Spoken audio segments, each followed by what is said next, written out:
Moi, je vais en profiter. Et moi, je bénis le Seigneur. C'est ma première mission.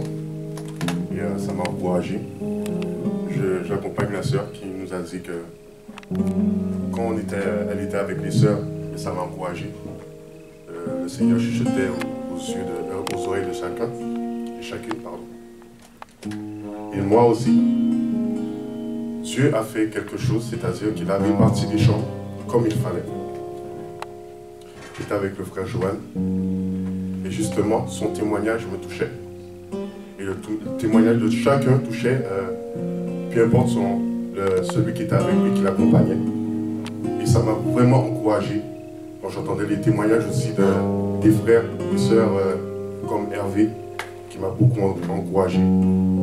Quand je vois aussi ce qu'ils ont pu avoir dans leur vie, les épreuves, ça m'a beaucoup encouragé. Je dis que, en fait, le Seigneur a fait beaucoup de choses dans la vie de ces gens et que moi, en fait, ça n'équivaut pas à ceux qu'ils ont passés.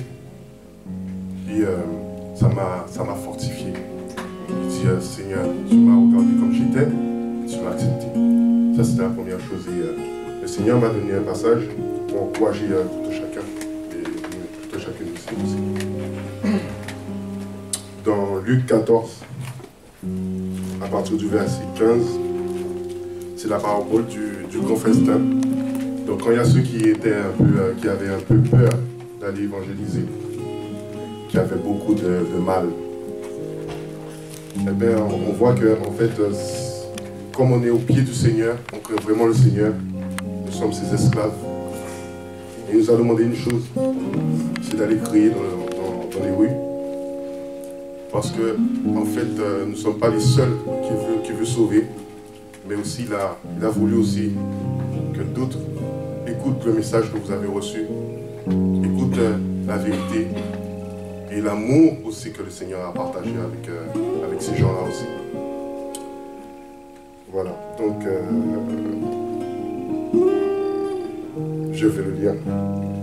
Un de ceux qui étaient à table, ayant entendu ces paroles, lui dit, « Béni est celui qui mangera du pain dans le royaume de Dieu. » Et Jésus lui répondit, « Un homme fit un grand festin.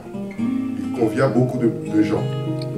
À l'heure du souper, il envoya ses esclaves pour dire aux conviés, « Venez, car tout est déjà prêt. » Mais ils commencèrent tous unanimement à s'excuser. Le premier dit, « J'ai acheté un champ et il me faut nécessairement partir pour aller le voir.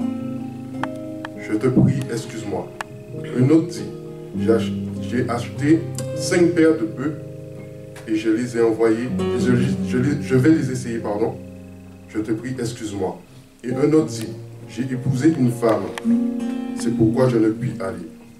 L'esclave de retour rapporta ces choses à son maître.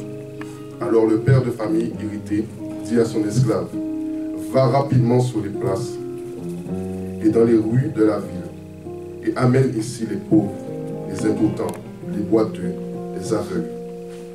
Puis l'esclave dit, maître, ce que tu as commandé a été fait.